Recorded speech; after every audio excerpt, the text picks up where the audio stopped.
My name is Yarli Allison, and I was born in Canada, raised in Hong Kong under British Cantonese heritage. And I'm now moving in between Paris and London, not sure where I will be, but that's my general practice. My training is in sculpture installation, and I wasn't satisfied with, the traditional sculpture method. So eventually I started to find ways to elaborate a kind of like empathetic experience. So I started with performance and then video arts as well.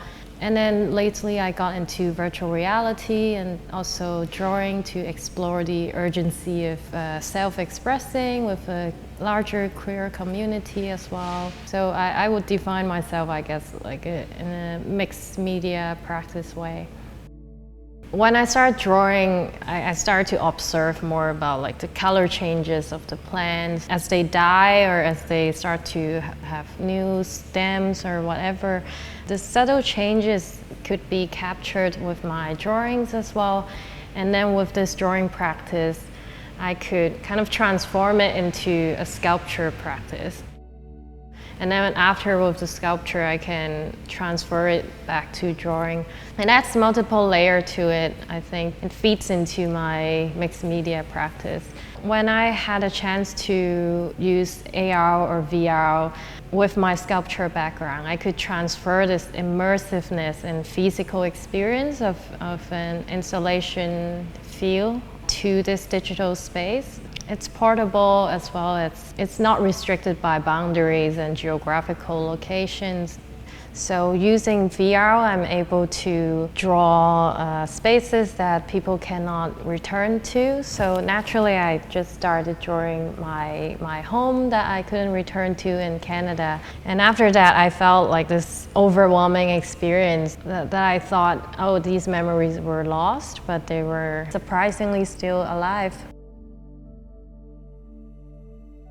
So I started asking around, hey, do you want me to draw your home in virtual reality? So then, hey, maybe you can go back and maybe you can talk about your migration experience. After that, it became like a quite anthropology, research-based project. As the database kind of grew, I have a much more perspective of this like Hong Kong diaspora in the 80s or 90s. Also with my close tie with the British migration background, like dated from 1800s, where my great whoever grandma was British as well. So I guess I'm really interested in finding ways to connect this to my heritage and to investigate like why would there be like a link between Britain and Hong Kong at that time, and what happened to the mixed heritage family at that time. So with my 20 years of like, let's say, uprooting experience, I guess it's really natural for me to tie this caring of the plants with the notion of settlement and attachment. Also, what does it mean if they would communicate, or what does it mean if they share the same soil and water as well? So it's a very literal approach to this matter. So in this work, I'm trying to focus on the general affect, the atmosphere of Hong Kong diaspora in modern times, in my time. And then also thinking about my ancestors or our ancestors' long history of migration started in the 1800s when Hong Kong was formed in the direct relationship with Britain.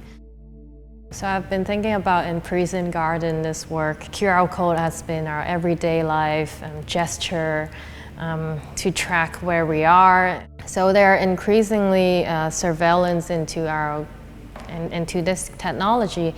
And I was like, if I put this QR in the wall and then people could have this feeling. And so there's this kind of resistance between accessing the work and also wanting to see the work. So on the other hand, I've been thinking about the care of surveillance or also the tension between that as well. And so it's always swinging between care and control. I felt this work was more about the compassion and a really literal sense of how we understand our, collective emotions and collective atmosphere in the past.